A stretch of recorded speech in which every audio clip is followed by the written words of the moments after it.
Olá, seja bem-vindo aqui mais um Med Podcast do Med Concursos.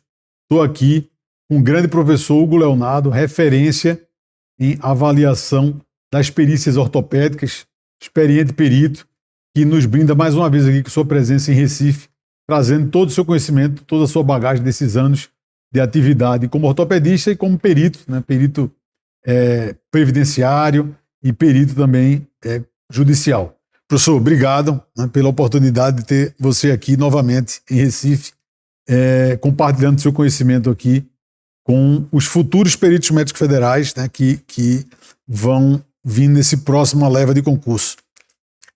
Eu que te agradeço, Rodrigo. Não é a primeira vez, né, que eu venho aqui a Recife, já vim para dar aula no meu curso, a seu convite também, e agora participando, né, desse evento que está maravilhoso. Quem dera se eu tivesse tido isso lá em 2005, 2006, quando eu entrei na perícia do INSS, foi o primeiro concurso, né, que a gente não teve nada disso. Então, os novos peritos que estão aqui, que passaram num concurso, já vão entrar sabendo o que os espera. Naquela época não tinha disso, né? E a gente sabe também a dificuldade que é dentro do INSS para ter treinamento lá. Infelizmente, a gente não tem esse treinamento. Não, com certeza esse pessoal vai entrar com uma expertise diferente. Nós acreditamos muito que esses novos peritos vão fazer a diferença, né, nesse serviço tão importante para a sociedade. Eu queria que o senhor compartilhasse, quando o senhor entrou lá na carreira, né, que ainda era perito médico previdenciário, para hoje, qual é a diferença da carreira, o que é que o senhor vê de evolução, né, nesses 20 anos, né, de lá para cá? Na verdade, já tem 20 anos, porque eu aposentei em 2016, né? 2025 já vai fazer 9 anos de aposentadoria. Para começo de conversa, Rodrigo, naquela época a gente era em torno de uns 4 mil peritos no INSS. E hoje, quantos são? 2.000 e pouco, 2.500, sei lá, o que a gente nem tem esses números adequadamente, né? A população crescendo, muito mais perícia sendo exigida e essa falta de perícia. Tanto é que nesse concurso, a gente estava conversando hoje cedo, né? Entraram. Vão entrar 500 peritos, né? O próprio déficit do Ministério da Previdência Social anunciado é de mais de 3 mil peritos, né? Mas o concurso só vai chamar 500. Então você vê como é que estão as coisas, né? Lá na minha cidade, Diamantina, lá em Minas Gerais, cidade de 50 mil habitantes, mas que a gente atende lá 200 a 300 mil pessoas de outras cidades, no entorno ali, né? As perícias eram agendadas, Rodrigo, as perícias eram feitas muitas vezes no mesmo dia. Quando a gente tinha 2 dias, 3 dias, né, o segurado esperava para fazer perícia, ficava todo mundo apavorado. Hoje você chega lá em 60 dias, 90 dias. Imagina o resto do país, aqui no Nordeste, então. Quanto tempo que não é? Então, isso é uma coisa terrível. Aí vem essa história desse ateste médico, isso é um absurdo. É outra coisa mais terrível ainda, né? Ou seja, o perito, eu conversando com o perito do INSS, os novos, eu vou sempre à agência lá conversar com quem ainda não aposentou, porque lá da nossa agência nós éramos acho que 6 ou 7, hoje tem 3, porque os outros já aposentaram, né? Eu fui um deles. Eles ficam assim apavorados, né? Você chega lá com uma apendicite. Poxa, apendicite é coisa para 30 dias, 60 dias de afastamento do trabalho. Aí vai o médico assistente, solta lá, né, 3 meses, 4 meses para a pessoa ficar lá em recuperação daquela apendicite. E o perito atual, ele não pode dizer nada, aquilo é uma conformação de atestado. Aquele troço veio lá no ateste médico, tem o CID, tem lá a data sugerida pelo assistente técnico, há que se cumprir. Vai para a área minha lá da ortopedia, que também os peritos do INSS não têm treinamento nisso, vão aprendendo, né? Fazendo, apanhando daqui, apanhando de lá, né? Perguntando para um colega, para outro que não é perito, né? Então, vamos pegar, por exemplo, uma tendinite. Quanto tempo dura uma tendinite? Seja ela qual quer, 3 dias, 5 dias, 1 semana, 15 dias, 20 dias. E você chega lá, pessoas com 1 ano, 2 anos, 3 anos afastado por causa de uma tendinite. Ora, melhora até espontaneamente. Então, é uma questão complicadíssima, né? O que era antes né, a gente, na nossa gerência, eu consegui treinar os 14 peritos que tínhamos lá, então a gente fazia uma perícia padronizada. E agora? Como é que é isso? Quando eu saí do INSS, eu cheguei até, em 2016, a propor lá na minha agência, olha, eles queriam que eu continuasse, saber? Eles continuam, mas eu quero sair pelo Brasil, né, ensinando os peritos do INSS, né, naquela época chamava perito do INSS, a fazer perícia ortopédica, a conhecer patologias ortopédicas. É o que a gente vai fazer daqui a pouco, né, aqui no simpósio, entendeu? Eu costumo dizer, entra no ouvido, sai por outro.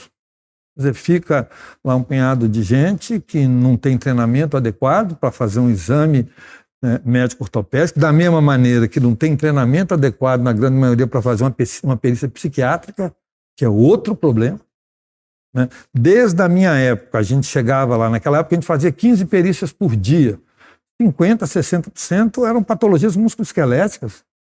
E aí, já naquela época, Rodrigo, já eram uns 20% de perícia psiquiátrica. E hoje? Com essa história do burnout agora, então... Não, se a gente juntar psiquiátrica mais ortopédica, a gente passa de 2/3. Passa de 2/3. Então é o grande foco que o perito tem que ter na formação, né? Perícia psiquiátrica, avaliação Exatamente. psiquiátrica e avaliação ortopédica. É um desafio grande realmente. Então, é o que eu falo, não era melhor treinar todo mundo? Chamar quem sabe, olha, quem que é autoridade, quais as pessoas que, né, não autoridade, que conhecem esse assunto de perícia previdenciária no Brasil. Treinamos os peritos todos do Brasil. Quem é que faz, já foi perito do INSS, que faz perícia psiquiátrica? Vamos treinar os peritos todos. Isso aí seria em economia para o país, em dinheiro. Em dinheiro. Porque esse punhado de gente que está aí afastado, né, que não deveria estar afastado. Hoje nós discutimos, e vou falar quase agora na frente, fibromialgia. Quer dizer, fibromialgia é preciso que você tenha atividade física, você trabalhe. Não é? Então, você vai lá, fibromialgia 50% das vezes está associado com depressão. Tá bom, chegou alguém lá num estado depressivo. Você vai lá, 30, 60, 90 dias, é preciso ficar afastado do trabalho, sim. Mas os depressivos têm que voltar. Os fibromialgicos têm que voltar ao trabalho, porque o trabalho faz bem, o trabalho faz parte do tratamento. E o que está acontecendo nesse país? Já tem alguns estados em que, né, a fibromialgia já é uma doença que isenta, né, de uma série de coisas. Então, esses treinamentos, igual está acontecendo hoje aqui no simpósio, é fantástico, fantástico. Deveria ter acontecido isso, mas isso foi de uma iniciativa privada. É verdade. O governo não tem essa iniciativa. É uma maneira de treinar quem está entrando, né? E aperfeiçoar quem já está no sistema, né, da Polícia Médica Federal. Você consegue padronizar e melhora a qualidade do serviço prestado e também a uniformização ali das condutas, né? Quando você não treina, né, principalmente quem não tem experiência pericial, e aí vai ocorrendo esses erros com longos afastamentos não justificados, né? E quanto mais tempo de afastamento, a gente sabe, né, pela estatística, mais difícil do retorno ao trabalho, do trabalhador. Exatamente. Tem uma estatística americana que diz o seguinte: se você ficou 6 meses afastado do trabalho, a possibilidade de você voltar à sua atividade, né, como você a fazia antes, é de 50%. O sujeito já faz outras coisas fora do que ele fazia no trabalho.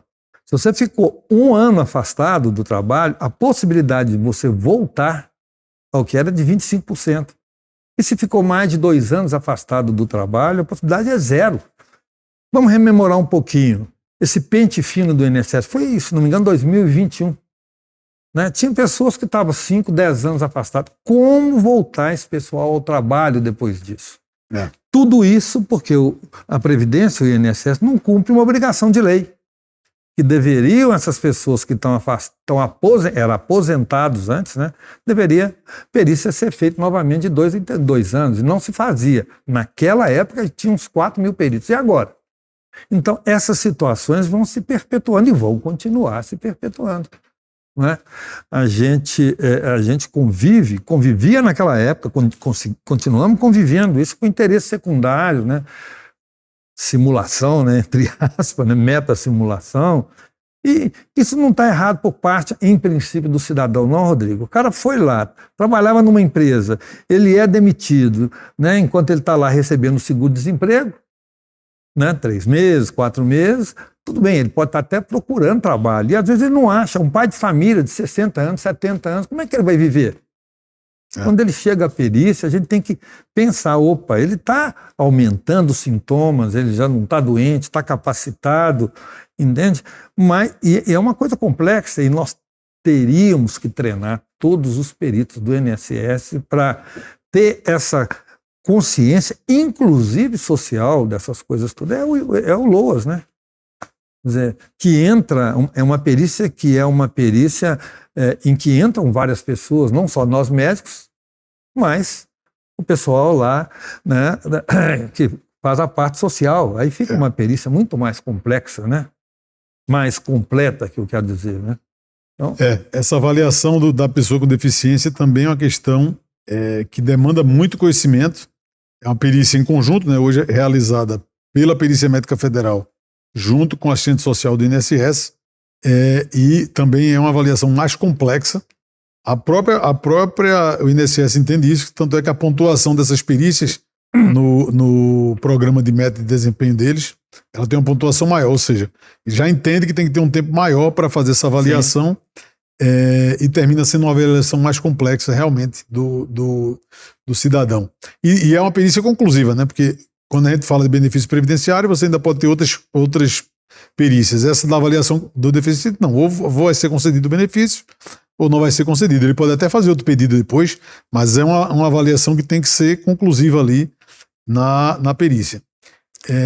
Mas com essa evolução da carreira para a Perícia Médica Federal, o senhor acredita que melhorou a carreira em relação a 2005, 2010, os concursos anteriores? É um negócio difícil, né? De você avaliar, porque são contextos diferentes. Naquela época, a gente tinha esse volume, né, de peritos. Hoje, não tem mais esse volume. Mudou muita coisa. Eu fui da época, quando eu entrei na perícia do INSS, foi 2006. Ainda era papel, Rodrigo. Prontuário era à mão. Entendeu? Aí a gente ia fazer uma perícia, mandava buscar o prontuário, que estava guardado no arquivo, às vezes ele estava guardado numa posição inadequada lá, a gente não achava, a gente não tinha histórico. Depois que entrou o SAB, né, que é o sistema, né, que os peritos usam, teve alguma modificação agora, mas basicamente ainda é isso, quer dizer, a perícia melhorou, né, da minha época para cá. O grande problema que eu acho é exatamente isso, o número reduzido de perícias, entendeu? Essa falta de treinamento que já era lá no INSS naquela época, para agora, mas naquela época, por nós sermos mais peritos, você pegava uma agência ou uma gerência, aquele que era psiquiatra ensinava os outros, o que era ortopedista ensinava os outros, o que era cardiologista, aqui também é uma área que a gente tem que entender bem, ensinava os outros. Hoje, o pessoal é reduzido, a gente não tem nem esse tipo de colaboração nas agências. Em algumas agências, sim, mas na maioria não tem. Então, nas agências pequenas, o número é restrito. Mas eu ainda digo o seguinte, ainda é uma área boa para se trabalhar.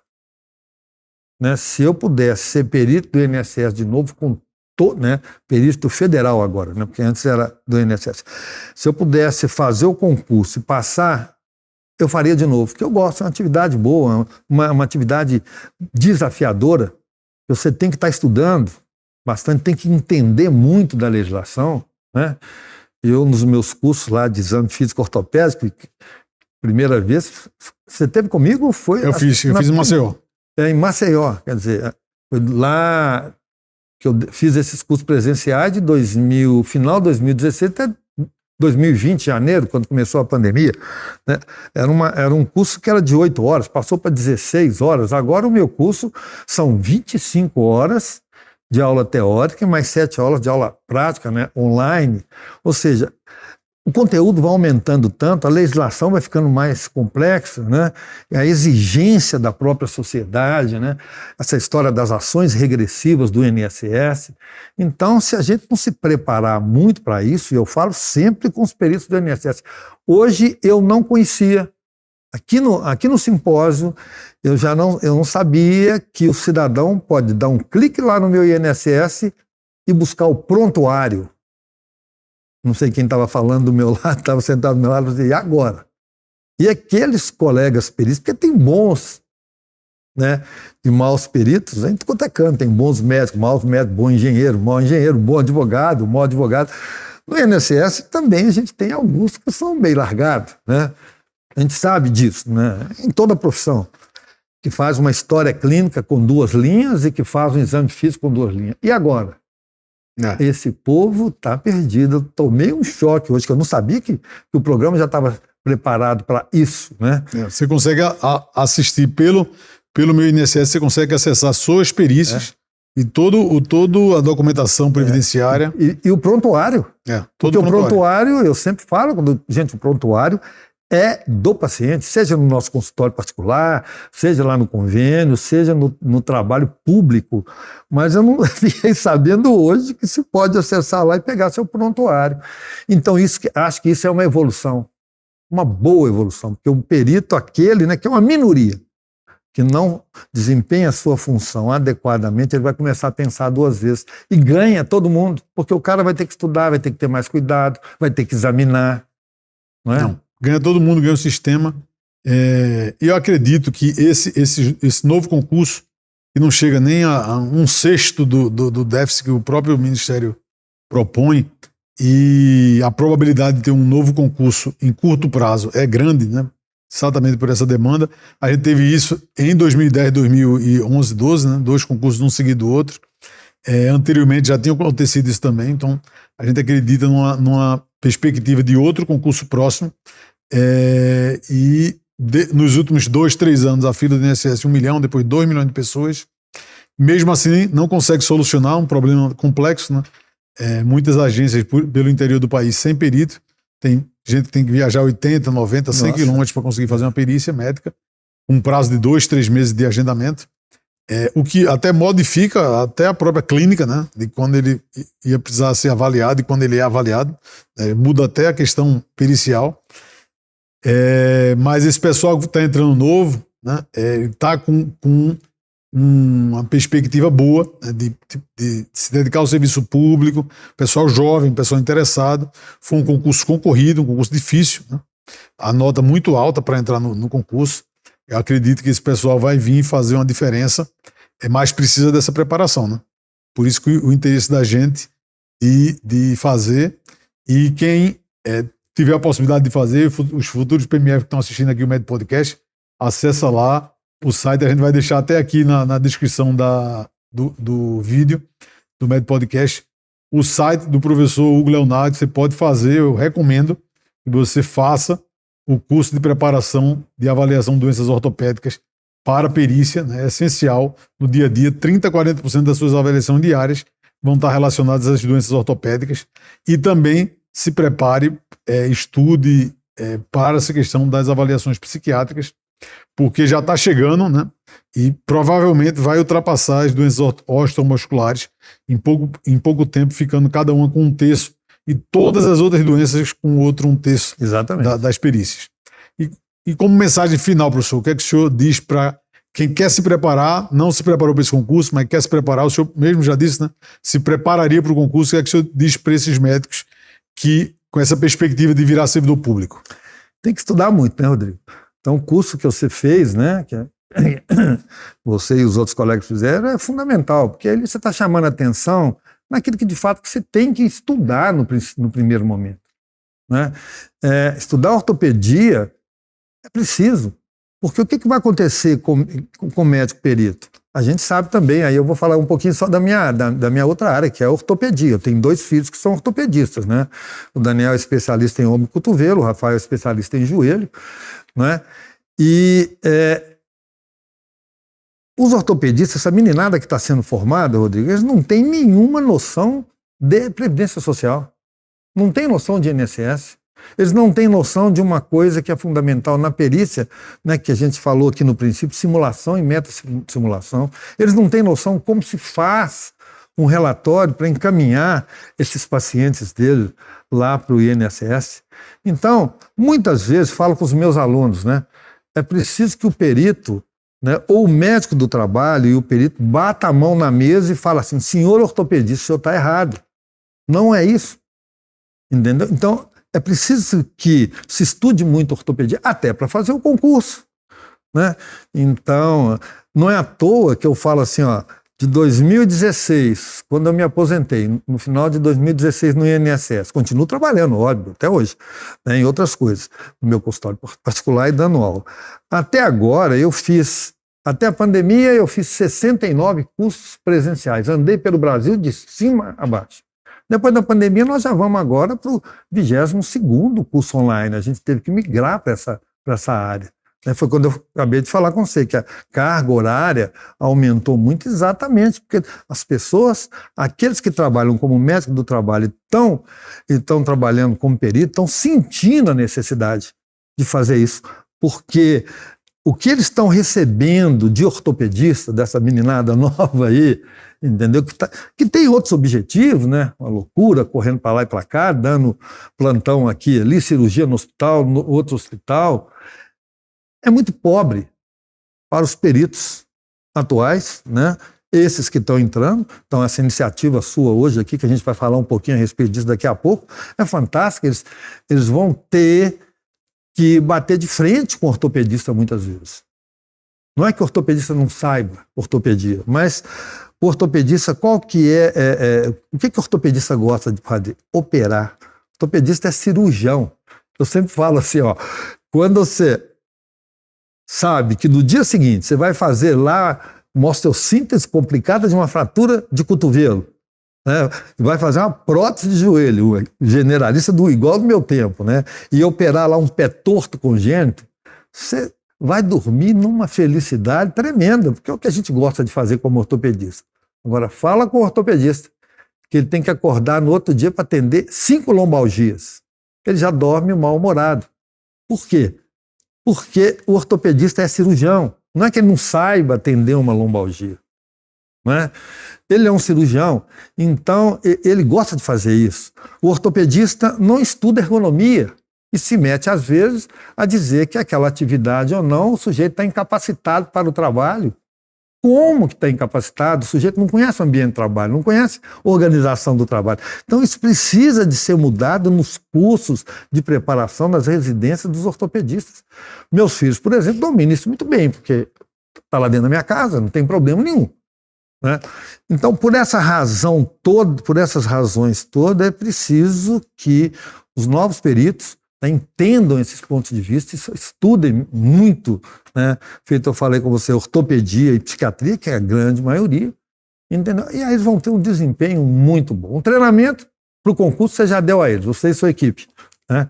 Já sabe de legislação, já sabe dessa história toda, né? Passaram no concurso. Um concurso corrido, né? Difícil, complicado. Então, punhado de gente está aqui, ó, num sábado, num simpósio. Ou seja, a perspectiva é boa. E a colaboração, né, da sua empresa aí, né, seus outros colegas que estão fazendo, isso é fantástico. Fantástico. Eles estão vendo como vai ser a coisa, que vão ter que estudar muito. Eu sempre dou, o conselho que eu dou é isso. Bom senso e estudar muito. Aí vão se dar bem. Excelente, professor. Então, finalizando aqui mais um MED Podcast, eu gostaria de agradecer ao professor Hugo Leonardo, né, pela sua generosidade, né, de compartilhar todo o seu conhecimento sobre ortopedia na perícia. Né? Você que está se preparando, né, para tomar posse como perito médico federal ou já é perito judicial e quer melhorar, se aperfeiçoar na perícia, recomendo bastante o curso do professor. A gente vai deixar o link aqui na descrição do vídeo, você pode acessar. E, professor, mais uma vez, muito obrigado. Eu que agradeço, Rodrigo. E vir a Recife é sempre um prazer. Excelente. Adoro. Até a próxima.